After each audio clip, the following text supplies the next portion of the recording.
আসসালামু আলাইকুম রহমতুল্লাহি ওবরকাতুহু। সম্মানিত দর্শক, এক ঐতিহাসিক ঝামেলার মধ্যে পড়ে গেছে বিএনপি এবং এই দফায় বিএনপির যে বিপদ এবং বিপত্তি, এটি বিএনপি প্রতিষ্ঠিত হওয়ার পর কখনো হয়নি। শহীদ প্রেসিডেন্ট জিয়াউর রহমানের হত্যাকাণ্ডের পর বিএনপির একটা বিপর্যয় এসেছিল, কিন্তু প্রবল জনপ্রিয়তা এবং ওই সময়টাতে বিএনপির যে শক্তিশালী নেতৃত্ব, সেই নেতৃত্বের কারণে দেখা গেল যে বিএনপি বিরোধী যে চক্রটি, এটি সফল হতে পারেনি। কিন্তু পরবর্তীতে যে সমস্যাটা দেখা দিল সেটি হলো জাস্টিস সাত্তার যখন প্রেসিডেন্ট নির্বাচিত হলেন, তখন সারা বাংলাদেশে বিএনপির নেতা এবং কর্মীরা এতটা বাড়াবাড়ি শুরু করলো, ঠিক আজকে যে অবস্থা হচ্ছে এরকম একটা রেপ্লিকা ওই সময়টাতে তৈরি হয়েছিল। ফলে তৃণমূল পর্যায়ে বিএনপি সম্পর্কে যে নেতিবাচক কথাবার্তা শুরু হলো, যেটা জিয়াউর রহমান সাহেবের আমলে কল্পনাই করা যেত না। এবং একটা ব্যাপার হলো, যখনই কোনো একটা খুবই স্ট্রং শাসন থাকে, তো জিয়াউর রহমানের শাসনটা খুবই স্ট্রং ছিল। এই স্ট্রং শাসন থেকে যখন অল অন এ সাডেন একটা রিল্যাক্স শাসন চলে আসে, জাস্টিস সাত্তারের মতো একজন বয়স্ক মানুষ, তখন ওই যে দলের মধ্যে যে সকল দুষ্ট লোক থাকে তারা রীতিমতো একটা স্বর্গরাজ্য তৈরি করে নেয়। একটা পরিবারে ধরেন পিতা খুব সৎ এবং একই সঙ্গে কঠোর, কিন্তু অনেক ধনসম্পত্তির মালিক। তো ছেলেরা কেউ মদ খেতে চায়, কেউ অন্যায় কাজ করতে চায়, কিন্তু বাবার ভয়ে পারে না। যখন সেই যাকে বলা হয় বাপ মারা যায়, প্রথমে তো ছেলেরা চাবি নিয়ে মারামারি করে, এরপরে সিন্দুক লুট করে তারা মদ খাবে, গাঁজা খাবে, অপকর্ম করে পিতার যে সহায় সম্পত্তি মুহূর্তের মধ্যে শেষ করে দেয়। তো এভাবে রাজনীতিতেও যখন খুব কঠিন শাসন চলে, অনেস্টি, তারপরে ডিগনিটি, যাকে বলে সুনাম সুখ্যাতি, যখনই কোনো রাজার এই অবস্থা হয়, তার মৃত্যুর পরে মুহূর্তের মধ্যে সেটা ধসে পড়ে। যেমন ধরেন আওরঙ্গজেব ৫৩ বছর বা ৪৯ বছর তিনি শাসন করেছেন, সততা, ন্যায়পরায়ণতা সব কিছুর দিয়ে তিনি মানে শ্রেষ্ঠতম মুঘল সম্রাট, সব দিক থেকে শ্রেষ্ঠ। কিন্তু তার উত্তরাধিকারী ছিল না, এবং তার সন্তানেরা এই যে তার যে কঠিন অনুশাসনের কারণে বেশিরভাগ সন্তানের বেশিরভাগ সময় জেলে ছিল। তিনি বন্দি করে রাখতেন তাদেরকে গোয়ালিয়র দুর্গে। তার মৃত্যুর পরে এই পুরো রাজ্যে শুরু হলো অনাথ সৃষ্টি। একইভাবে শশাঙ্ক খুব শক্ত হাতে তার রাজ্যটাকে তিনি চালিয়েছিলেন, কিন্তু তার মৃত্যুর পরে পুরো শাসন ব্যবস্থা ভেঙে পড়ে। জিয়াউর রহমানের ক্ষেত্রে তদ্রুপ। তো জিয়াউর রহমানের সময়টাতে কেউ অন্যায় করবে, দুর্নীতি করবে, তার পরিবার, তার সন্তান, তার স্ত্রী, তার শালা সম্বন্ধী, এগুলো কল্পনাই করা যেত না। কোথায় সাইদ ইস্কান্দার? সাইদ ইস্কান্দারের কোনো নামগন্ধ ছিল? পাছা লাল করে ফেলতো জিয়াউর রহমান সাহেব যদি সাইদ ইস্কান্দারকে পেতেন। সাইদ ইস্কান্দারের যে যাকে বলা হয় বদনামগুলো হয়েছে পরবর্তীতে বেগম জিয়ার শাসন আমলে, এটা জিয়াউর রহমান সাহেবের জমানাতে সাইদ ইস্কান্দার নামে যে জিয়াউর রহমানের একজন শ্যালক আছেন, এ কথাই থেকে বলতে সাহস পেত না। এইরকম ছিল তার শাসন। তো সেই শাসনের পরে যখন সত্তার সাহেব আসছেন, একেবারে এমন একটা পরিস্থিতির সৃষ্টি হলো যে সামরিক শাসন চলে আসলো। তো আবার শেখ হাসিনার জামানাতে ১৫টা বছর ধরে সমস্ত মাল মশলা শেখ হাসিনা খেয়েছেন বা তার লোকজন খেয়েছেন। কিন্তু ব্যক্তিগতভাবে শেখ হাসিনার কঠোরতা ছিল, ভীষণ রকম কঠোরতা ছিল। তার সামনে গিয়ে জয় জোরে একটা কথা বলবে, পুতুল একটা জোরে কথা বলবে, ববি একটা কথা বলবে, শেখ হেলাল, শেখ সেলিম বা আবুল হাসনাত আবদুল্লাহ ও তাদের যত মাতব্বরি, সেটা হলো গণভবনের বাইরে। গণভবনের ভিতরে প্রশব্দ করার মতো অবস্থা কারোর ছিল না। এটা হলো রিয়ালিটি। আর অন্যদিকে সে যেভাবে বিএনপিকে স্ক্রু দিয়ে টাইট দিয়ে রেখেছে, তো সেক্ষেত্রে বিএনপির মধ্যে যারা চাঁদাবাজ, দুর্নীতিবাজ, বা জামাতের মধ্যে যারা চাঁদাবাজ, দুর্নীতিবাজ, তারা জীবন নিয়েই তাদের টানাটানি। কিসের দুর্নীতি, কিসের মদ খাওয়া, কিসের গাঁজা খাওয়া, কিসের চাঁদাবাজি করা, জান নিয়ে টানাটানি। শেখ হাসিনা সবার জীবন তামা তামা করে ছেড়ে দিয়েছেন। ফলে কি হলো, শেখ হাসিনার পতনের পরে এই লোকগুলো একেবারে সব রাস্তায় নেমে উইদিন 15 দিন যে আল্লাহ রাব্বুল আলামিন তাদেরকে 15 বছর পরীক্ষার মধ্যে রেখেছেন, আল্লাহকে তারা 15টা দিন সময় দেয়নি। এর মধ্যেই তারা সব অপকর্ম করে আজকের এই অবস্থায় বিএনপিকে নিয়ে এসেছে। এখন বিএনপির যে সমস্যা সেটা হল ইমেজ সংকট। তার দলের মধ্যে ইমেজওয়ালা কোনো লোক নেই। একজন লোক বলা যাবে না এর পা থেকে নখ পর্যন্ত অনেস্টি রয়েছে। ২ নম্বর হলো যে কমান্ড রয়েছে দলের উপর। এর কথায় সবাই ভয়ে থরথর করে কাঁপে। এরকম কমান্ডওয়ালা বিএনপির মধ্যে কোনো নেতা নেই। বরং বিএনপির এখন যে নেতারা আছেন তারা যদি বিএনপির বড় কোনো সমাবেশে যান, সেখানে যে ধাক্কাধাক্কি, মারামারি, কাটাকাটি হবে, এতে তারা লাঞ্ছিত হবেন, অপমানিত হবেন। এরকম অবস্থা হয়ে গেছে বিএনপির বড়, বড় নেতাদের ক্ষেত্রে। এই গেল একটা সমস্যা। ২ নম্বর হলো যে বিএনপি যেমন তারেক জিয়া আছেন, বেগম জিয়া আছেন কিংবা আম আ জিয়াউর রহমান সাহেব ছিলেন।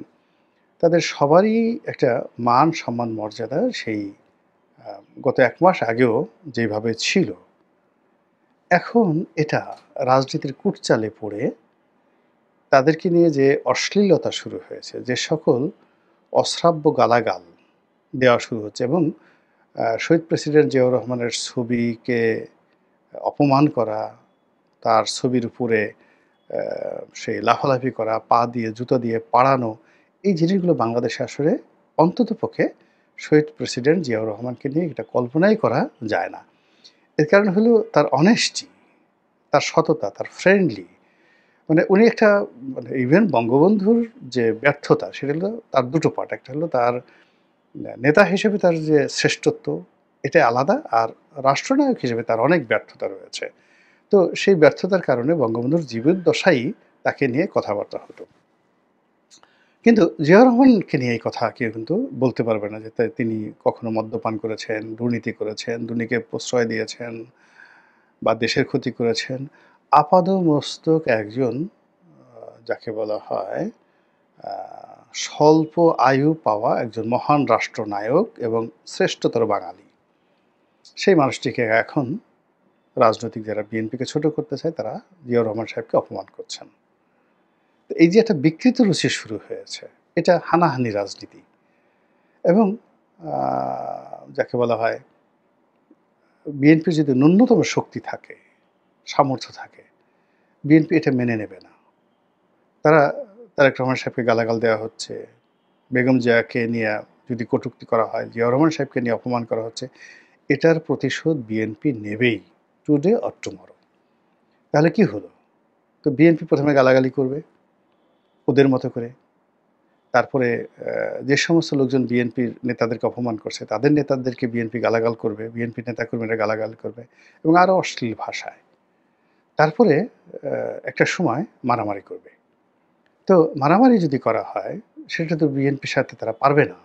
কোনো রাজনৈতিক দলই পারবে না। একমাত্র আওয়ামী লীগ ছাড়া বিএনপির সাথে মারামারি করার মতো শক্তি কারোরই নাই। ফলে কি হচ্ছে দেখেন, একটা আ গৃহযুদ্ধের দিকে, অরাজকতার দিকে দেশটা ধাবিত হয়ে যাচ্ছে। তো এই যে অবস্থা, এই অবস্থায় এখন বিএনপি রাজনীতির ময়দানে একা, সম্পূর্ণ একা।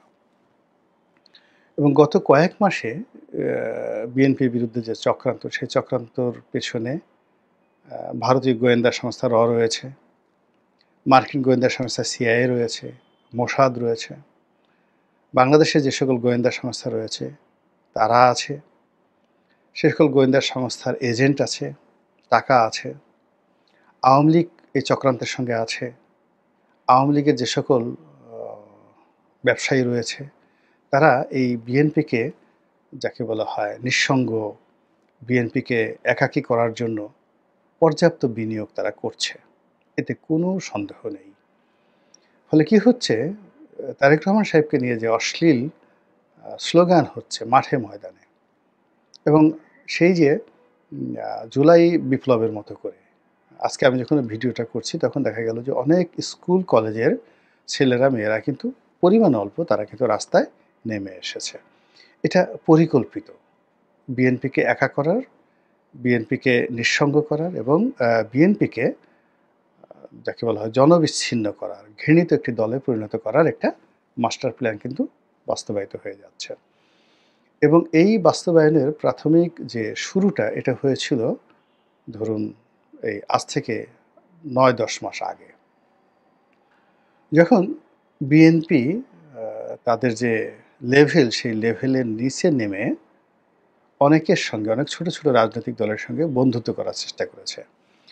এখন বিএনপি আওয়ামী লীগের সঙ্গে প্রতিযোগিতা করেছে আর আওয়ামী লীগের প্রতিযোগিতাকে মোকাবেলা করার জন্য তাদের সবচেয়ে বিশ্বস্ত বন্ধু ছিল জামাত। তো জামাত যেকোনো কারণে হোক বাংলাদেশের একটি বৃহত্তম দল। ৩ নম্বর হতে পারে, ৪ নম্বর হতে পারে। অর্থাৎ জাতীয় পার্টি, জামাত, বিএনপি, আওয়ামী লীগ। মূলত এই ৪ টি মেজর দল বাংলাদেশে আছে। তো সেখানে জাতীয় পার্টিকে নিয়ে আওয়ামী লীগ গ্রুপ করেছে। তার সঙ্গে, সঙ্গে অন্যান্য ছোট, ছোট রাজনৈতিক দল। কিন্তু ছোট, ছোট রাজনৈতিক দল হলেও আওয়ামী লীগের জোটে যারা ছিলেন সেখানে রাজনৈতিক নেতৃত্বের জায়গাতে একেকটা মানে মহীরুহ যেমন রাশেদ খান মেনন, হাসানুল হক ইনু, মঈনুদ্দিন খান বাদল। তো উনাদের মতো মানুষ আওয়ামী লীগের সঙ্গে ছিল। এদের রাজনৈতিক দল লাগে না। কিন্তু সেই তুলনায় যাকে বলা হয় বিএনপি যাদেরকে বন্ধু হিসেবে নিচ্ছে তাদের ওই ইমেজটা নেই। তারা একেবারে তরুণ, বয়সও অল্প, রাজনীতিতেও একেবারে নবীন এবং সবচেয়ে বড় ব্যাপার হলো এদের বেশিরভাগই হলো ডিজিএফআই এর তৈরি করা ডবল এজেন্ট। মানে তারা রয়ের কাছ থেকে পয়সা নেয়, মোসাদের কাছ থেকে পয়সা নেয়, তারপরে তারা ডিজিএফআই থেকে পয়সা নেয়, এনএসআই থেকে পয়সা নেয়, আওয়ামী লীগের কাছ থেকে পয়সা নিয়ে তারা বিএনপির ঘরের খবরে মানে ঘরের মধ্যে তারা ঢুকে যায়। এইরকম ডজন ডজন কয়েক ডজন যাকে বলা হয় রাস্তার যাকে বলা হয় সিট পার্টি যাদেরকে বলা হয়, যাদেরকে বেশি না ১,০০০-৫০০ টাকা দিলে ২-৪ মানে ১০০টা গালি দেওয়ানো যায়, যাদেরকে ১,০০০-১০০০ টাকা দিলে আপনি যেকোনো লোকের বিরুদ্ধে মিছিল করানো যায়। তো এইরকম অসংখ্য পার্টির কবলে বিএনপি পড়ে যায়। এখন এই বুদ্ধি বিএনপিকে কে দিয়েছে আমি বলতে পারবো না, কিন্তু আমি প্রথম থেকেই আমি ব্যক্তিগতভাবে বিএনপিকে নিষেধ করেছি যে এই কাজগুলো ঠিক না। বিএনপির আসলে মানে একা থাকা উচিত ছিল। আর বন্ধুত্ব যদি তাদের করতে হয় তাহলে জামাতের সাথে তাদের করা উচিত ছিল। কিন্তু কী কারণে যেন সেটা দেশি চক্রান্ত হোক, বিদেশি চক্রান্ত হোক, তারা জামাতের সঙ্গে সেই ২০১৬ সন থেকে তাদের মধ্যে দূরত্ব তৈরি হতে থাকে। তো জামাত তো ঠান্ডা মাথার মানে দল। তারা যা কিছু করছে তলে, তলে করছে এবং কৌশলে তারাও ওই যে ডবল এজেন্ট যারা সিআইএর এজেন্ট, মোসাদ্দেদের এজেন্ট, রয়ের এজেন্ট, আওয়ামী লীগের এজেন্ট, ডিজিএফআইয়ের এজেন্ট, এনএসআইয়ের এজেন্ট, ডিবির এজেন্ট, সবার এজেন্ট, এরা জামাতেরও এজেন্ট। জামাতের কাছ থেকে তারা পয়সা নিয়েছে এবং সেই জামাতের এজেন্ট হয়ে কেউ হয়তো ছাত্রদলে ঢুকে গেছে, কেউ যুব দলে ঢুকে গেছে, কেউ আলাদা একটা পার্টি করে নাম দিয়েছে কুংকাং পার্টি। সেই কুংকাং পার্টি আবার বিএনপির সাথে সরাসরি তারেক রহমানের সাথে খাতির এবং সেই কুংকাং পার্টির সাথে তারেক রহমানের এত খাতির যে কুংকাং পার্টির নেতার জন্মদিনেও তারেক রহমান সাহেব কেক পাঠান এবং বিএনপির মন্ত্রী ছিল বা এমপি ছিল বা মন্ত্রী এমপি হবে এরকম সিনিয়র পর্যায়ের নেতা কেক হাতে করে নিয়ে সেই কুংকাং পার্টির অফিসে বা বাসায় তারেক রহমানের নির্দেশে উপস্থিত। এবং এই জিনিসগুলো পুরো রাজনীতির অঙ্গনে মানে ডবল ফ্রাস্ট্রেশন ছড়িয়ে পড়েছে। কুংকাং পার্টির যারা নেতা তারা মনে করেছে আমরা অনেক বড়, আমরা মির্জা ফখরুলের চেয়ে বড়, নচেত মির্জা ফখরুলকে কেন আমার কাছে পাঠাবে বা আমাদের কাছে পাঠাবে। অথবা তারেক রহমান সাহেবের সাথে দেখা করার জন্য যেখানে লন্ডনে গিয়ে ১ মাস ১.৫ মাস আমানুল্লাহ আমান বসে থাকেন, ফজলুল হক মিলনের মতো নেতা মাসের পর মাস চেষ্টা করে তারেক রহমান সাহেবের সাথে একটু কথা বলতে পারেন না। তারপরে শেষে দেখা গেল যে সেই শফিক রেহমান সাহেবের মতো মানুষ ৩ মাস, ৪ মাস, ৬ মাস, ১ বছর লন্ডনে থেকেও তারেক রহমান সাহেবের একটা সাক্ষাৎ পান না। শফিক রেহমান, মাহমুদুর রহমান মান্নার মতো মানুষের সাথে তার কথা হয় না সরাসরি। তারপরে আমার দেশ সম্পাদক মাহমুদুর রহমান, তার মতো মানুষের সঙ্গে তারেক রহমান সাহেবের কখনো দেখা সাক্ষাৎ কথাবার্তা হয় না। কিন্তু কুংকাং পার্টির কোনো নেতা যদি লন্ডনে যায়, তারেক রহমান সাহেব ছাতি একটা হাতে নিয়ে তারপর শেষে একেবারে রাস্তায় নেমে আসেন এবং রাস্তার পাশে আমাদের বাংলাদেশে যেমন ফুটপাতে চটপটির দোকান আছে, লন্ডনেও যারা থাকেন তারা জানেন যে এদেরকে এরকম ছোট, ছোট পাব রয়েছে। ছোট দোকান, টং ঘরের মতো দোকান রয়েছে রাস্তার পাশে। ওখানে বিয়ার বিক্রি হয়, চটপটি বিক্রি হয়। মানে চটপটি বলতে ওদের দেশে তো চটপটি না, ওই বার্গার বিক্রি হয়, ফ্রেঞ্চ ফ্রাই বিক্রি হয়, হট ডগ বিক্রি হয়। এগুলোকে পাব বলে। খুব জনপ্রিয় রাস্তার পাশে। তো এরকম বৃষ্টির মধ্যে ছাতি একটা হাতে নিয়ে তারেক রহমান সাহেব এরকম কুংকাং পার্টির নেতাদের সাথে কোনো রকম অ্যাপয়েন্টমেন্ট ছাড়া দাঁড়ায় গেছেন, ছবি তুলেছেন, সেই ছবি আবার ভাইরাল হয়েছে। তো বিএনপি যারা শীর্ষ নেতা রয়েছেন তারা ভয়ে অস্থির যে ও মাই গড, যেখানে আমরা স্যার ডাকি, আমরা স্কাইপেতে যখন তার সাথে কথা বলি আমরা দাঁড়িয়ে যাই, দাঁড়িয়ে দাঁড়িয়ে তার সাথে কথা বলি, আমরা আমাদের নেতাকে এতটা সম্মান করি, আর এরকম কুংকাং পার্টির নেতা উংফুর এত ক্ষমতা যে সে গিয়ে এইভাবে মুহূর্তের মধ্যে সে লন্ডনে গিয়ে এই কাজগুলো করে, আমার নেতাকে ঘর থেকে বের করে নিয়ে আসে একদম রাস্তার পাশে ফুটপাতের দোকানে বসায় দেয়, তারপরে ছবি তুলে আবার বাংলাদেশ থেকে দিনে নাই রাতে নাই যখন ইচ্ছা তখন টেলিফোন করে ঘন্টার পর ঘন্টা কথা বলে। ফলে কি হলো, বিএনপির যে ইন্টারনাল পলিটিক্স, সেই ইন্টারনাল পলিটিক্সে একটা ইমব্যালেন্স অবস্থা তৈরি হয়ে গেল। অনেক বড় বড় নেতা এরকম কুংকাং পার্টি নেতাদের পিছে পিছে ঘোরা শুরু করলো, তাদের পদটা যেন থাকে, পদবি যেন থাকে। ফলে কি হলো, কুংকাং পার্টিগুলো শক্তিশালী হয়ে গেল আর বিএনপি দুর্বল হয়ে গেল, নেতারা দুর্বল হয়ে গেল, আত্মবিশ্বাস হারিয়ে ফেললো। বড় বড় নেতা যারা আছে প্রায় সবারই ব্যাকবোন বলতে যা বোঝায় সেই ব্যাকবোন তাদের রইল না। সেই শঙ্খ ঘোষে সেই বিখ্যাত কবিতার মতো যে রাতে খুঁজতেছি, মানে হঠাৎ করে দেখলাম আমার কবিতা, আমি মানে বাংলাদেশ প্রতিদিন এই কবিতাটা লিখেছি, যার মূল ভাষা হলো যে গভীর রাতে আমি ঘুম থেকে জেগে গেছি, কবি শঙ্খ ঘোষ বলেন, দেখি কে যেন হামাগুড়ি দিয়ে ঘরের মধ্যে ঘুরে বেড়াচ্ছে। তা আমি তাকে জিজ্ঞাসা করলাম যে কে তুমি, কি করছো? বলে আমি খুঁজতেছি, ঘরের মধ্যে কি খুঁজতেছি, আমার একটা জিনিস হারিয়ে গেছে। বলে কি হারিয়ে গেছে? বলে আমার মেরুদণ্ড হারিয়ে গেছে, সেটা আমি খুঁজতেছি। এবং শঙ্খ ঘোষ বলেন যে একটু পর আমি দেখলাম যে যারা হামাগুড়ি দিচ্ছে তারা একজন নয়, অনেকগুলো মানুষ, তারা সেই হামাগুড়ি দিয়ে নিজেদের মেরুদণ্ড খুঁজতেছে অন্ধকার ঘরের মধ্যে। তোদের বিএনপির যারা লোক, এই সময়টিতে বিএনপিকে যদি নেতৃত্ব দিতে হয় তাহলে মেরুদণ্ড লাগবে। কিন্তু কুংকাং পার্টির কবলে পড়ে এই গত ৪-৫ বছরে অনেক বড় বড় নেতা তাদের মেরুদণ্ড হারিয়ে ফেলেছেন। আর সেই মেরুদণ্ডহীন নেতারা এই যে ট্রাবল, এখন যে সমস্যা, এই সমস্যাগুলো মোকাবেলা করতে পারছেন না, ফলে বিএনপির সর্বনাশ হয়ে যাচ্ছে। বিএনপি যে এই মুহূর্তে সর্বনাশের মধ্যে পড়েছে, অমনি কুংকাং পার্টির যারা মানে প্রমোটার, যারা বিএনপির পেছনে তাদেরকে লেলিয়ে দিয়েছে, যাও বিএনপির দলে যাও, তারা সুতা তো তাদের হাতে, সুতা মোসাদের হাতে, সুতা রয়ের হাতে, তারা তো পুতুল, সুতা জামাতের হাতে, সুতা ডিজিএফআইয়ের হাতে, তারা টান দিয়েছে। আর এই সমস্ত ছোট ছোট কুংকাং পার্টি তারা চলে এসছে। চলে আসার পরে এখন বিএনপি দেখছে হায় আল্লাহ এ কী হলো, এখন আমাদের কি হবে। এবং তারা এসে যখন বিভিন্ন কথাবার্তা বলছে বিএনপির বিরুদ্ধে, বিএনপির মাথায় বিনা মেঘে বজ্রপাত। এবং এর ফলে কি হলো, যেমন 10টা কুংকাং পার্টি আছে, 5টা চলে আসছে, 5টার বাইরে আরও বাকি 4-5টা যারা আছে তারাও খুব দ্রুত এখান থেকে চলে আসার চিন্তা ভাবনা করছে। ফলে বুঝতে পারছেন যে কি ডিজাস্টার বিএনপির উপরে আগামী দিনে আসতে যাচ্ছে। ছাত্রদল থেকে কে পদত্যাগ করলো, যুবদল থেকে কে পদত্যাগ করলো, মুখে খোঁচা খোঁচা দাড়ি দেখলেই মনে হয় শিবিরের লোক।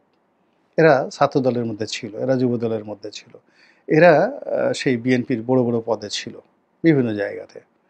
অথচ দেখেন আমি বিএনপির ইলেকশন করছি, এমপি ইলেকশন করেছি। তো আমি যেই সময় 2018 সনে ঢাকা কলেজের পেছনে আমার বাড়ি, সেই বাড়ি থেকে বের হয়ে বিএনপি অফিসে গিয়ে 2018 সনে শেখ হাসিনার জমানায় বিএনপির মনোনয়ন নিয়ে নির্বাচনী এলাকায় গিয়েছি। বিএনপির কোনো লোক এই কাজ করতে সাহস পেত না, সাস্টেইন করতে পারত না।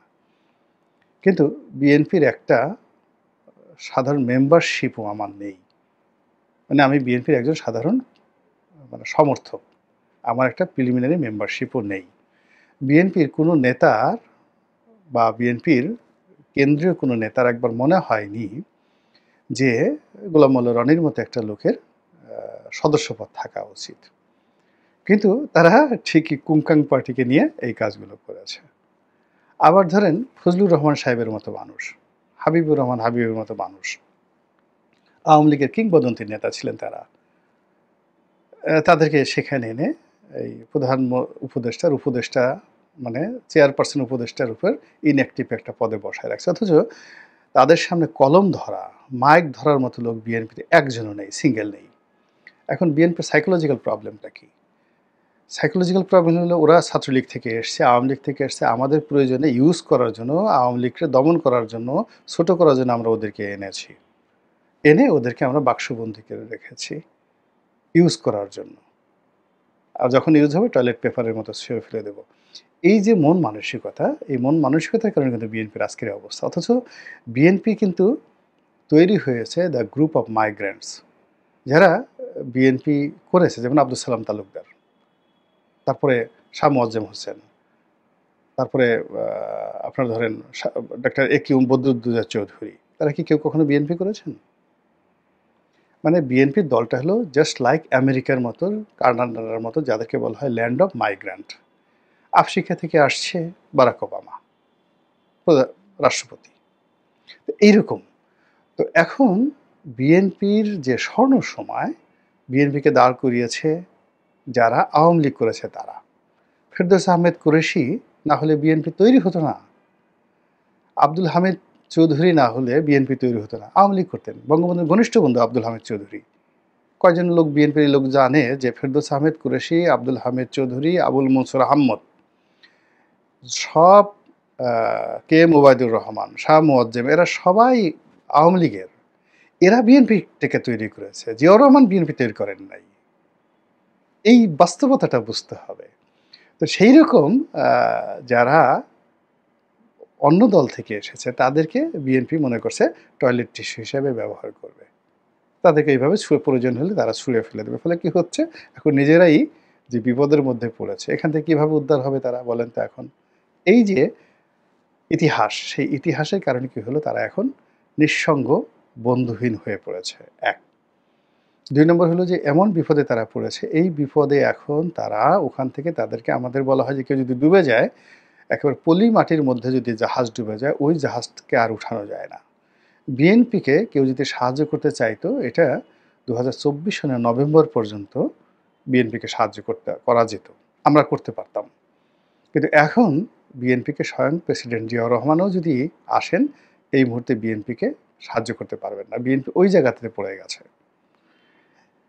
3 নম্বর হলো বিএনপি তার নিজের যারা একেবারে ছাত্র দলের, যারা যুব দলের, যারা একেবারে ডাই হার্টেড নেতা, বললাম না যে তাদের মেরুদণ্ড ভেঙে দেওয়া হয়েছে, প্রত্যেকটা লোকের মেরুদণ্ড ভেঙে দেওয়া হচ্ছে। এখন তারা মেরুদণ্ড খুঁজতেছে শঙ্খ ঘোষের কবিতার মতো। এই মেরুদণ্ড যাদের জন্য ভেঙে দেওয়া হয়েছে, কুংকাং পার্টির জন্য, এখন সেই কুংকাং পার্টি নাই, মেরুদণ্ডও নাই, লোকও নাই। ফলে কীভাবে সাহায্য করবে বলেন? ফলে কি হচ্ছে,